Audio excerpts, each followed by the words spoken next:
The UN Security Council has expressed its concern over the ongoing violence in Haiti. Washington also increasing pressure on the Prime Minister to try and find some kind of political solution to the crisis without pushing him, though, to resign.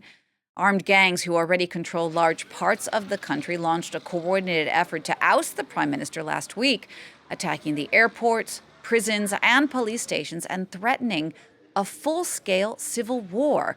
Well, we're going to take a moment now to take a closer look at the situation on the ground in Haiti with France 24's Delano D'Souza, who joins me on set. Delano, first of all, give us some context. How did we get to this point? Well, Jeannie, it's a very difficult question given Haiti has a long history, especially if we look at its colonial past with its colonizer here in France. But I thought the best way to get a check of things is to look at things from the earthquake onwards in 2010. The earthquake, of course, really devastated Haiti. Over 200,000 people died in the earthquake, and whatever sense of normalcy existed in the country before seemed to have evaporated once the earthquake came. What also happens next is we have the United Nations coming in with a peacekeeping mission, and then there's a cholera outbreak which infects hundreds of thousands of people and kills nearly 10,000. This after cholera had been eradicated in the country for over a century. Then it takes years, but eventually the UN does come out and admit that its peacekeeping mission did in fact bring cholera to the country. Then there's a second controversy regarding the UN's peacekeeping mission, and this is of course reports of sexual exploitation and the abuse of women and children. Now there's also been a power vacuum in Haiti right since 2016, since 2021 rather, when the president was gunned down while he was sleeping. The last election in the country was held in 2016. That was 8 years ago. So along with this political instability, there's of course been a lack in investment in public infrastructure and insecurity. Gangs have always been a problem in Haiti. In the past, it was the politicians who sort of created the gangs and controlled them. But now the chickens have come home to roost and the gangs are just simply too powerful. What has happened now is you have had over the weekend the gangs who were fighting each other who have decided to come together and take on the political class. And they control 80% of the capital, Port-au-Prince. And the man they're being led by a man who was a former police chief who's known the gang is barbecue. Take a look. We are fighting to topple the government of Ariel Henry by any means necessary. He's been trying to bring down the government for years and could be getting close to achieving his goal. At 46 years old, gang leader Jimmy Cherizier has become one of Haiti's most feared and powerful figures. But the man who rarely appears without his automatic rifle wasn't always on the wrong side of the law. For 15 years, Cherizier worked as an officer of the Haitian National Police Force. But in 2018, he was fired over his alleged involvement in the massacre of civilians.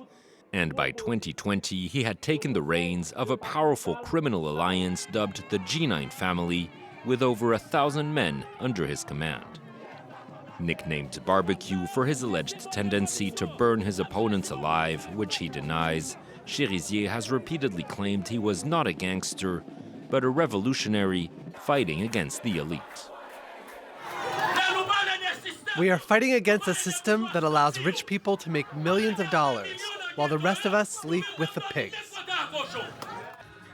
And for Jimmy Barbecue Cherizier, no one embodies the corrupt elite more than Haitian Prime Minister Ariel Henry. In 2022, the G9 alliance blocked a major fuel terminal in the capital, piling pressure on the government.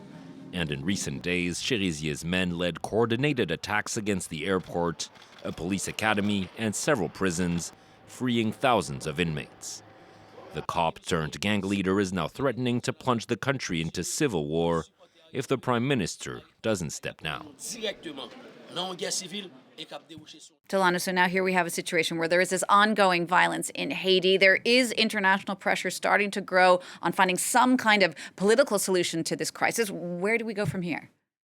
It's $1 million question, isn't it, Jeannie? The problem is it's a delicate one given the deep distrust Haitians have for foreign interventions in the country. Currently, you have a police force in Haiti that is trying to restore law and order in the capital, Port-au-Prince, and take on the gangs. But the problem is the prime minister is out of the country, the justice minister is out of the country, the defense minister is out of the country. So who exactly is this police force reporting to? And that's the crux of the problem. Last week, we had Haiti's prime minister who flew off to Kenya to clinch that security deal with the Kenyans to dispatch around 1,000 police officers to restore order in Haiti. The problem is many are asking, why a Kenyan police force? Yes, Kenya has done similar missions like this in other parts of the world, but never in urban settings such as this one. And they don't even speak the French language or Creole for that matter.